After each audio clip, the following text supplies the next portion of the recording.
নমস্কাৰ বন্ধুসকল, মই আজি আপোনালোকক লোকেল মুৰ্গীৰ এটা একেবাৰে ফ্ৰীতে হোৱা ঘৰতে কৰি ল'ব পৰা খাদ্যৰ কথা ক'বলৈ ওলাইছোঁ।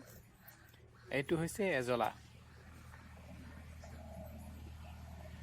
এজলাক কৃষি জগতৰ কাৰণে বৰদান বুলি ক'ব পাৰি। এজলাৰ লগত এনাবিনাই সহযোগিতা কৰে আৰু এই এনাবিনাই বায়ুমণ্ডলৰ পৰা নাইট্ৰজেন গ্ৰহণ কৰি এজলাৰ পুষ্টি কৰে।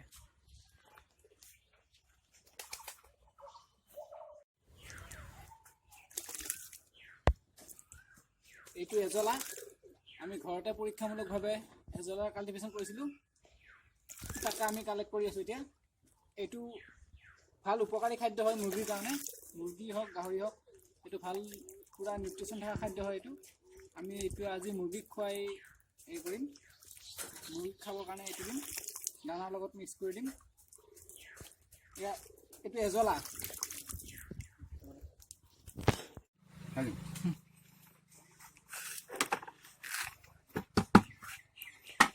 এয়া এজলা। এয়া আমি 2 কেজিমান পৰিমাণৰ এজলা লৈছোঁ আৰু লগতে লেয়াৰৰ দানা আধা কেজিমান পৰিমাণৰ লৈ আমি গোটেইখিনি একেলগে মিক্স কৰি দিম।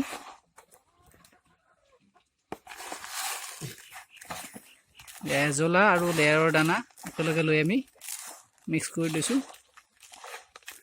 তাৰপাছত এনেকৈ মিক্স কৰি আমি মুৰ্গীক খাব দিম। যিবিলাক কণী পাৰি থকা লেয়াৰ মুৰ্গী, এইবিলাক খাব দিম। এজলাটো সম্পূৰ্ণ নিউট্ৰিশ্যন থকা ভাল খাদ্য হয়।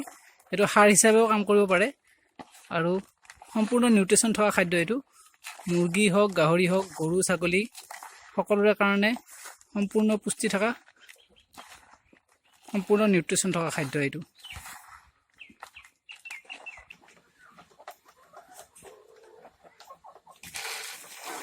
এয়া মুৰ্গীবিলাকক এজলাযুক্ত আৰু এজলা আৰু দানাৰ মিক্স আমি দি আছোঁ।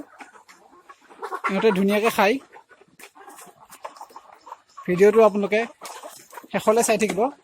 মই এজলাত কিমান পৰিমাণৰ কেলছিয়াম, কিমান প্ৰ'টিন আছে, গোটেইখিনি আপোনাক ডাটা দি আছোঁ। এজলা হ'ল একেবাৰে কম খৰচতে ঘৰতে উৎপাদন কৰিব পৰা প্ৰ'টিনযুক্ত খাদ্য, প্ৰ'টিন আৰু কেলছিয়ামযুক্ত খাদ্য। এজলা আপুনি ঘৰতে একেবাৰে কম ঠাইতে, কম কষ্টতে এজলা উৎপাদন কৰিব পাৰে।